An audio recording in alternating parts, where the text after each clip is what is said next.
I've been saying this for 2 weeks. I'm just repeating what I've been saying. One of the issues that we are going to have is that the economies around the globe, unlike America, was sitting on the edge, or I should say teetering on the edge of recession and major problems long before coronavirus came around. This virus is pushing them off the edge. And we're seeing that.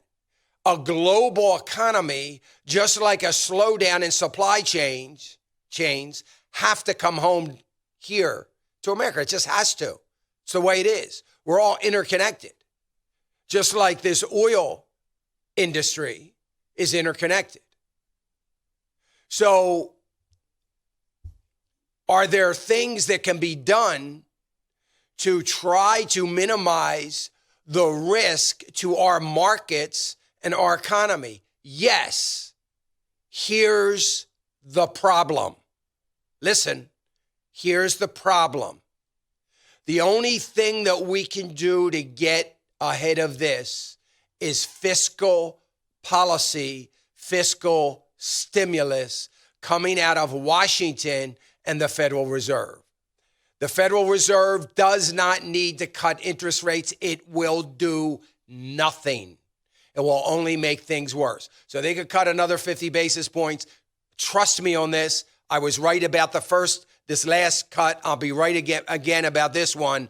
It is only going to make things worse. I hope they don't do it. But they made a wonderful move last night. They increased, in the repo rate market, that is the overnight trading and the 2-day trading. They extended a new provision for a 1-month trading. They have put a fairly large amount of liquidity into that market, and that is a very comforting thing. So they were on top of it yesterday afternoon and did all that. So that's going to be good. That's going to be healthy. That's going to help. No doubt about it. We need fiscal policy and we need stimulus policies coming out of Washington, D.C. I happen to think that the payroll tax holiday, I said this yesterday, the payroll tax holiday was a very, very good plan. Would it have helped? Yes, it would have, dramatically. Could it still help? Absolutely. We need policies like that. Here's the problem. It's going to take cooperation. It's going to take cooperation. Never going to happen. The Democratic-held House of Representatives is never going to do anything. They don't care about America. They don't care about the American people. They don't care about the American worker. They have proven that over and over again. There is no way on God's green earth. Remember, this is the exact same Congress that has done nothing but try to impeach the president. Do you think they're going to lift him up and help him out, make him look good right now, leading up to the election? What, are we living in some kind of political twilight zone of 40 years ago? No, they're not going to do it. Now, if I were the president, I would demand that Nancy Pelosi, that Chuck Schumer, that Mitch McConnell, I would demand that they head on down or over to Camp David, and they all need to lock themselves there and not come out until they reach some sort of fiscal policy and deal. That's what needs to happen. Is that going to happen? Of course not. But that's what needs to happen. So we've got a lot of problems from, we can blame a lot of different issues, but it's a perfect storm of back-to-back black swan events after finally resolving supply chain issues that still hadn't ramped up to any kind of capacity after the trade war. So all of that on top of it, and it's going to take some very strategic plans by a government. But I would submit to you this, sad to say. The American government will fail and we will have nothing but some ridiculous failed government policy that won't do anything because of partisanship.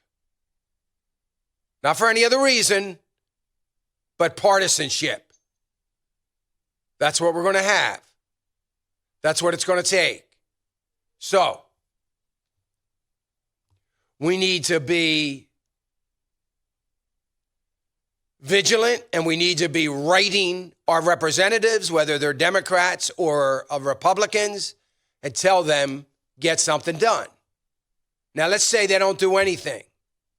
Then the next position has to be, let the pain happen. I am not talking about some compromised policy that is going to do nothing but kick the can down the road. Because what we can't do in this economy, what Europe has done for the last 12 years, and what are they reaping from that? Nothing but heartache and pain. Because they refuse to allow the chips to fall where they will. So if we do a watered down policy that is going to do nothing but kick the can down the road, we will, trust me, folks, we will someday endure the pain. So we're kicking the can down so we don't endure the pain today. I say, let's endure the pain now and get it done. If it means putting in sound policies that can help us either minimize or do away with the potential pain altogether, or do nothing. It's got to be one or the other. So, but they won't likely do any of that. So, when it all comes down, regardless of what happens, we're going to have a lot we can blame the government for. A whole lot of things. Hey, remember to click the subscribe button right here on the screen. And don't forget to hit the notification bell so you'll be notified when new content is added. And more importantly than anything, you don't want to miss all 3 live hours of Financial Issues every day from 9 to noon. And you can watch it on FISM.tv. That's FISM.tv.